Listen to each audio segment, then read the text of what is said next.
La tinción de Kinyu o ácido resistente modificada es una técnica que nos va a permitir observar en el contexto de la parasitología a los coccidios intestinales, Schistoisospora, Isospora, Cryptosporidium, y en este video vamos a observar la técnica para su realización y la observación al microscopio de muestras positivas. En primera instancia, hay que conceptualizar que esta técnica no es aplicada en el coprológico o el coproparasitoscópico de rutina, sino que es utilizada bajo pedido explícito del médico y sobre todo en aquellos pacientes con diarrea sin identificación de causa y que sean muestras líquidas, ya que en muestras formadas o duras, la verdad, no valdría la pena y sería una pérdida de tiempo estar haciendo tinción de Kinyu para todas las muestras. Sin embargo, en aquellos pacientes en donde se observa en una muestra como tal, inclusive algunos laboratorios, como es en mi caso, lo ofertamos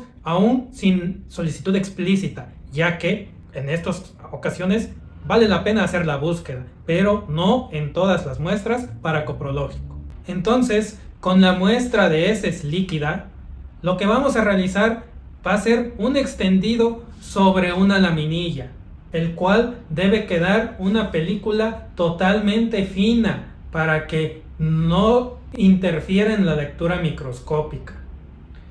Podemos realizarla con una extensión lineal como estamos observando o con una extensión en círculos excéntricos para poder adelgazar la muestra.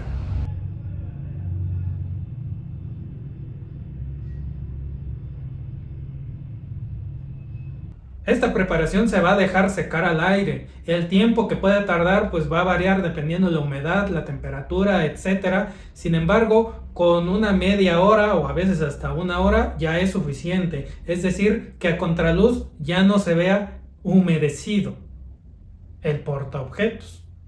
Una vez con esta característica, vamos a fijar la laminilla, ya sea con calor del mechero o en formol. Y una vez fijada, la pasamos a un puente de tinción. En este caso, vamos a utilizar este kit, que es el mismo utilizado para la tinción de Ziehl-Neelsen en la búsqueda de Barr, ya que como podemos observar en la etiqueta, dice que es el colorante tipo Kinyu, que en realidad es carbolfuchina. Vamos a cubrir la laminilla con colorante de carbolfuchina, pero no vamos a aplicar calor, a diferencia de la tinción de Ziehl-Neelsen. Vamos a dejarlo así por un espacio de 5 minutos. Una vez terminado este tiempo, vamos a quitar el colorante y vamos a lavar para quitar todo el excedente.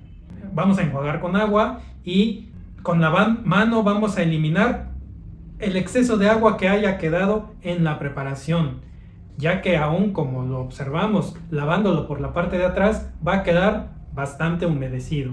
Vamos a eliminar todo esto porque puede diluir el decolorante, que es el próximo paso. A este nivel de la decoloración hay dos variantes encontradas en la literatura.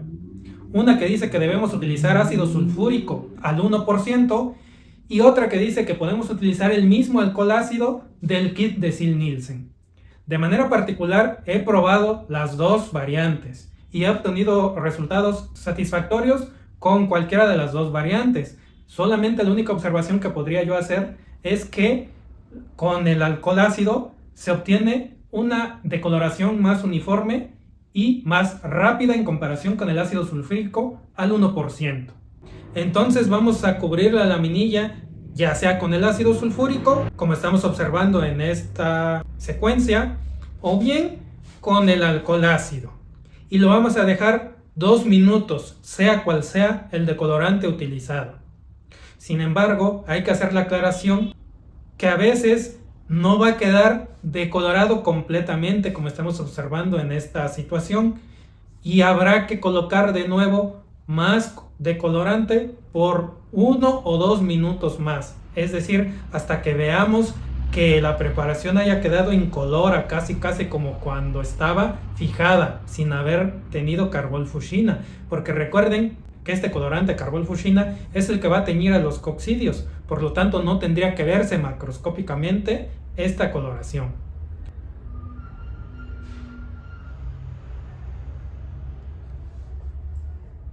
Entonces, una vez logrado esto, que ya no se vea prácticamente nada de color en la laminilla, vamos a lavar otra vez, vamos a secar, quitar el excedente de gotas de agua, y ahora colorante de contraste azul de metileno por 3 minutos.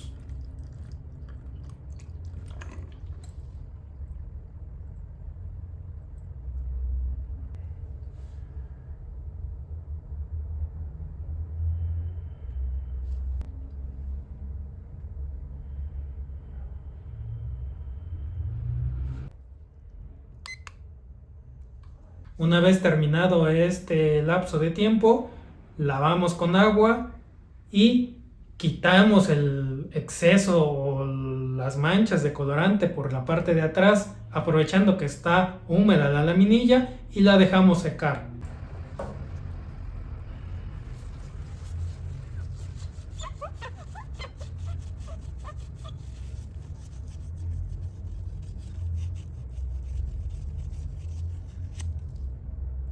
Sin embargo, es muy común que aún después de haber hecho esta limpieza por la parte de atrás, se sigan observando manchas de colorante. Entonces, cuando ya está seca, vamos a tener que utilizar papel humedecido con alcohol y limpiar por la parte de atrás para que no nos vayan a interferir o a causar manchas al momento de realizar la observación microscópica.